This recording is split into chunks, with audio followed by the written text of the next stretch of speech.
Hello, everyone. Welcome back. Hello, everyone. It's really good to be here again. Yes, it feels nice to be back. How are you today, David? Honestly, a bit tired, but in a good mood. I understand that feeling very well. And you, how are you? I'm doing okay. Calm but thoughtful. Thoughtful. That sounds serious. A little. Today's topic makes me think a lot. Yes, today we're talking about how to be self-confident. A big topic. A very big topic. And also a very personal one. Exactly. Everyone has a story with self-confidence. Some people think self-confidence means being loud Or speaking all the time. or never being afraid. But that's not true. Not at all. For me, self-confidence means trusting yourself. Yes, trusting your decisions, Trusting your voice. even when you feel unsure. Especially when you feel unsure. David, do you remember a time when you lacked self-confidence? Oh, many times. Me too. I remember my first job interview. Oh, wow, that's a good example. My hands were sweating. Mine always do.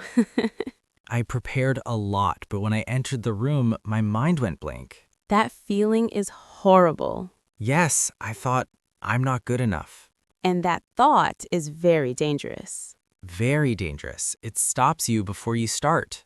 Many people think confident people never have these thoughts. But confident people also doubt themselves. The difference is what they do next. Exactly. They act anyway. That's an important point.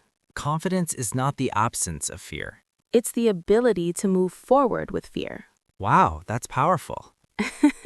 But it's true. Fear is natural. Yes, fear is part of being human. The problem is when fear controls us. So how do we stop that? By taking small, realistic steps. Not big, scary steps. No, small ones. For example, speaking in a meeting. Yes, you don't need to speak for 10 minutes. You can say one sentence, One opinion. one question. And after that, you feel a little stronger. That's how confidence grows. Slowly but surely. Emma, do you think self-confidence is something we are born with? I don't think so. Me neither. I think it's something we build. Through experiences. Through mistakes. Through failures, too. Yes, failures teach us a lot. But many people are afraid of failure, Because they see failure as the end.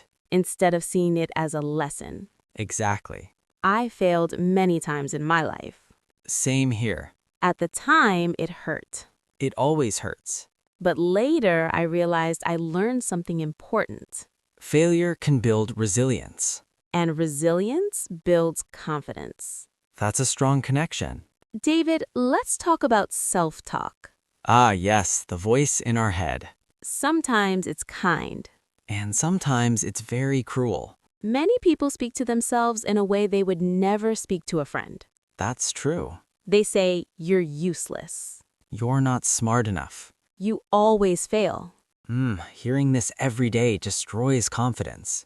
So we need to change that, Not by lying to ourselves. but by being fair. Instead of I'm terrible, say I'm improving. Instead of "I can't," say "I'm learning." These small changes matter. They really do. Let's talk about comparison, Oh, that's a big confidence killer. especially today. Social media makes it worse.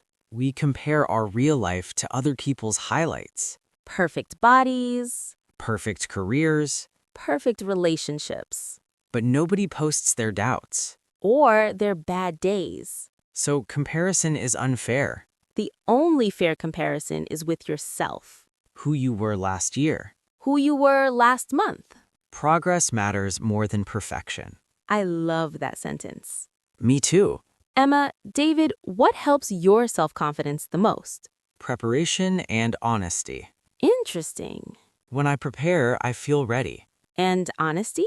accepting that I'm not perfect. That takes pressure away. Yes, a lot of pressure.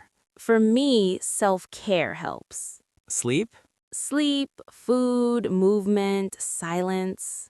When the body feels good, the mind feels stronger. Exactly. Confidence is not only mental. It's physical, too.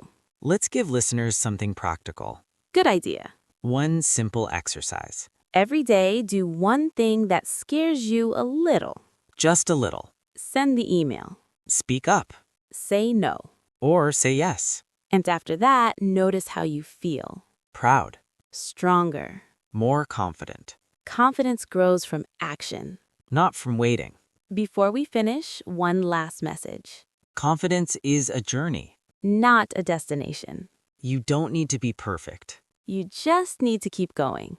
Believe in yourself. Even on bad days. Especially on bad days. Thank you for listening. We're glad you were with us. See you next time. Goodbye.